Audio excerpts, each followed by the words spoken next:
maka harus didatangkan di tempat halalnya hadiah.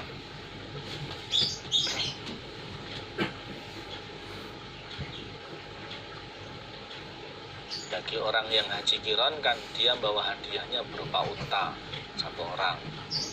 Bagi yang tidak bawa hadiah unta berarti kan haji tamato.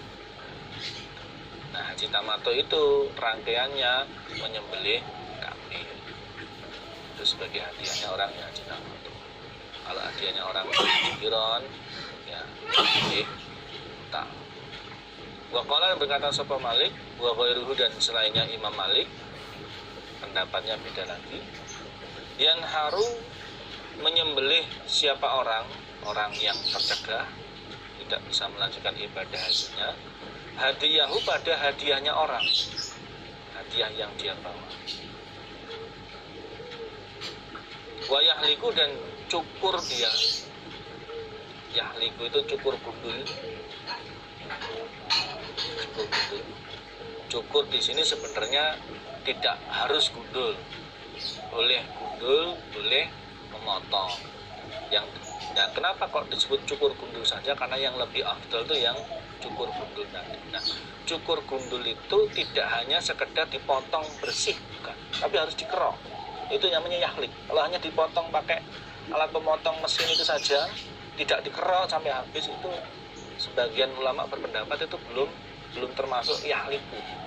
Ya, itu termasuk motong saja. Karena kalau niatnya cukur gundul ya dicukur itu sampai kemudian dikerok pakai alat kerok itu. Kalau hanya dipotong pakai mesin itu walaupun tinggal sedikit itu belum dikatakan cukur gundul nanti. Jadi boleh mencukur gundul, boleh juga motong sebenarnya. Fi ayyi maudhi'in, di manakah tempat, karena ada siapa orang, menurut Imam Malik, bagi orang yang tercegah yang tidak bisa melanjutkan ibadah hajinya, dia boleh menyembelih hadiahnya dan mencukur rambutnya di manapun tempat dia tercegah. Artinya tidak perlu berusaha untuk mengirim hadiahnya ke tempat halalnya hadiah, ke Mina, tidak perlu. Wala qadha, dan tidak ada menyaur, tidak ada ganti, tidak ada nyaur, alaihi wajib atas orang. Dan orang yang tercegah seperti ini tidak berkewajiban untuk nyaur di tahun yang lain, menyempurnakan haji, mengerjakan ibadah haji yang sempurna di tahun yang lain. Li'anna nabiyya, karena sesungguhnya Nabi sallallahu alaihi wasallam, wa ashabahu, dan beberapa sahabatnya Nabi, bil Hudaybiyah, di tanah Hudaybiyah di tahun 6 Hijriah itu naharu, menyembelih mereka, menyembelih hadiah yang mereka bawa. Wahalaku, dan cukur gundul mereka, wahalaku, dan cukur gundul mereka, wahallu, dan halal mereka, min kulli syai'in, dari tiap-tiap sesuatu, tiap-tiap sesuatu dari larangan bagi orang yang ihram. Berarti yang dimaksud ini ya melepas pakaian ihramnya, ganti pakaian biasa, boleh pakai minyak wangi, ya, termasuk yang ngajak istri boleh jima istri. Qabla tawafi, sebelum tawaf. Karena mereka orang-orang Islam, Nabi bersama sahabat ditahan oleh orang kafir Quraisy di Hudaybiyah, tidak boleh masuk ke Mekah. Yang dimaksud sebelum tawaf ini karena memang tidak bisa masuk ke Baitullah karena dilarang oleh orang kafir Quraisy. Wa qabla ayasila, dan sebelum sampai opo al hadiyu hadiah ilal baiti, ke Baitullah, dan sebelum hadiah sampai ke Baitullah. Ini prakteknya Nabi di tahun 6 Hijriah, ketika mereka tiba di Hudaybiyah kemudian dilarang melanjutkan perjalanan ke Mekah oleh orang kafir Quraisy, maka prakteknya Nabi dan para sahabat adalah mereka menyembelih hadiah yang mereka bawa, cukur gundul, dan halal dari segala sesuatu di Hudaybiyah. Padahal mereka belum mengerjakan tawaf di Baitullah, dan hadiah mereka juga belum sampai ke Baitullah, belum sampai ke tanah haram. Itu dasar dari pendapatnya Imam Malik, bahwa orang yang tercegah itu cukup menyembelih hadiahnya di tempat dia tercegah, tidak perlu mendatangkan hadiahnya ke tempat halalnya hadiah, yaitu ke tanah haram, yaitu ke Mina, dan juga tidak perlu membayar. Semalam yudkar, kemudian tidak disebutkan, tidak diceritakan opo anan nabiya, sesungguhnya Nabi Sallallahu Alaihi Wasallam iku amaro, perintah siapa Nabi, ahadan pada seseorang yang ikut umroh bersama Nabi, yang umrohnya tercegah itu, perintah ayaqdu, untuk membayar mereka syai'an, pada sesuatu dari rangkaian ibadah umroh yang belum mereka kerjakan. Dan tidak diceritakan bahwa Nabi perintah pada seseorang dari sahabat yang umrohnya tercegah itu, agar orang itu membayar sesuatu dari ibadah umroh yang tidak bisa mereka kerjakan karena tercegah. Nah, ini yang dipakai dasar oleh Imam Malik, mengatakan bahwa orang yang hajinya tercegah itu tidak perlu membayar dengan mengerjakan ibadah haji yang sempurna di tahun yang lain. Dasarnya waktu umroh Hudaybiyah itu Nabi dan para sahabat tercegah, dan Nabi tidak memerintahkan para sahabat yang umrohnya tercegah untuk mengganti sesuatu dari rangkaian ibadah umroh yang tidak bisa mereka kerjakan di waktu itu. Dianggap sudah selesai, sudah tuntas. Wala ya'udu, dan lanya itu la zaidah, dan mengulangi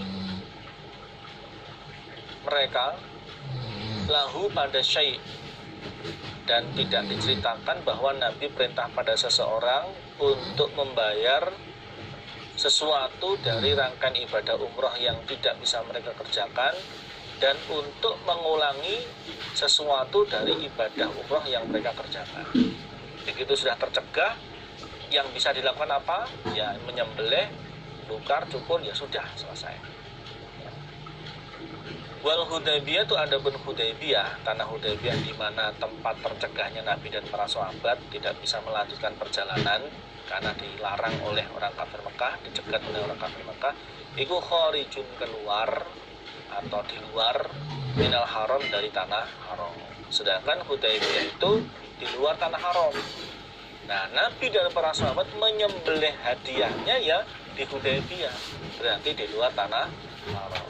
Yang mana mestinya hadiah itu dibawa ke tanah haram dan kemudian disembelih di tanah haram.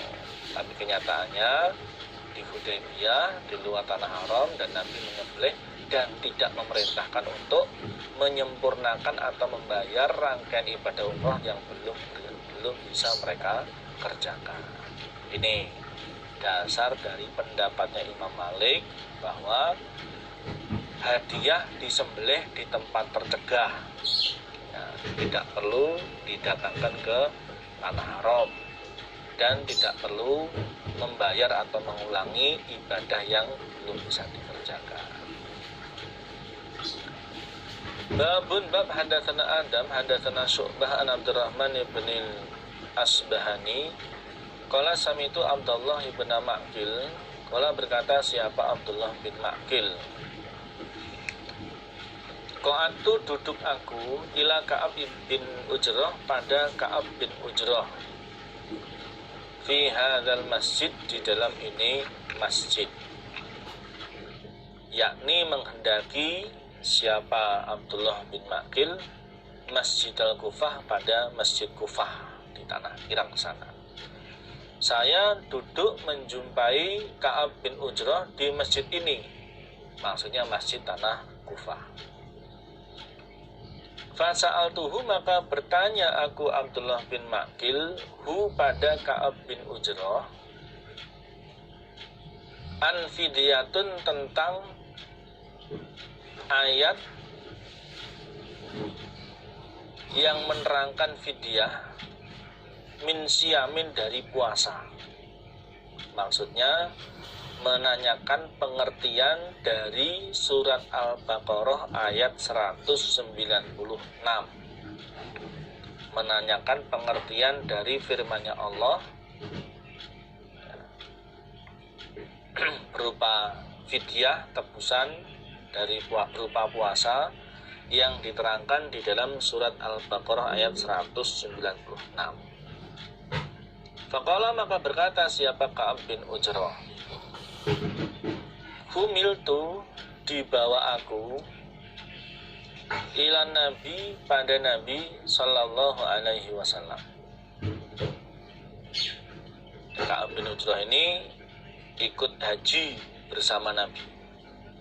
Kemudian dia dibawa ke tempatnya Nabi. Wal qamlu, sedangkan kutu rambut iku yatana saru, jatuh opo kutu rambut, rontok apa kutu rambut, ala wajhi, atas wajah, karena saking banyaknya kutu rambutnya. Ka'ab berkata, aku dibawa ke tempatnya Nabi untuk menghadap kepada Nabi, sedangkan kutu rambut jatuh ke wajahku, menunjukkan bahwa kondisinya Ka'ab waktu itu rambutnya itu banyak kutunya, sehingga ya namanya rambutnya banyak kutunya, ya gatel, terganggu.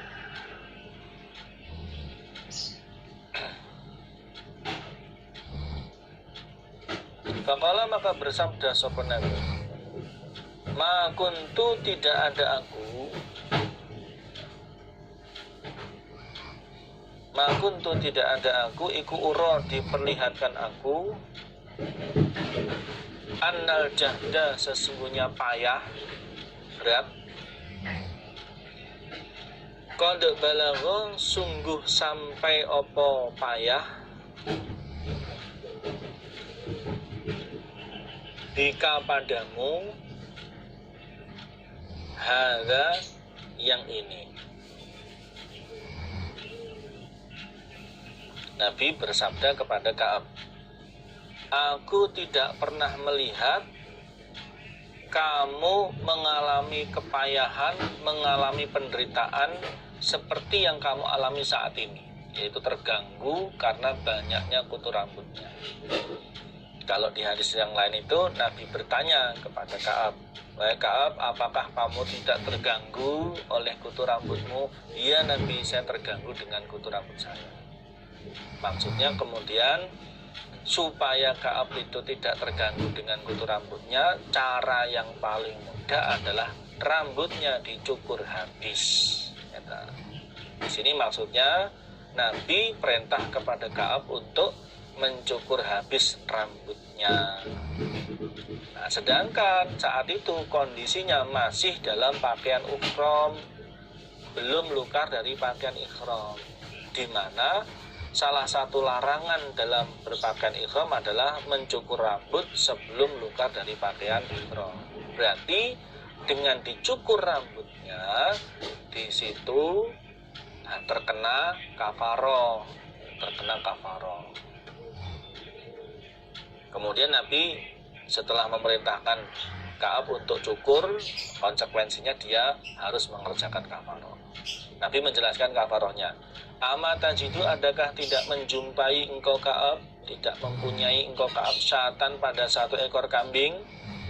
Wahai Ka'ab, apakah kamu tidak punya satu ekor kambing? Apakah kamu punya satu ekor kambing sebagai kafaroh, sebagai denda karena motong rambut ketika masih dalam keadaan ihram? Qultu, berkata aku, Ka'ab, la, tidak punya Nabi, saya tidak punya kambing. Kala, bersabda siapa Nabi, sum, berpuasalah engkau, salah tata ayamin, pada 3 hari.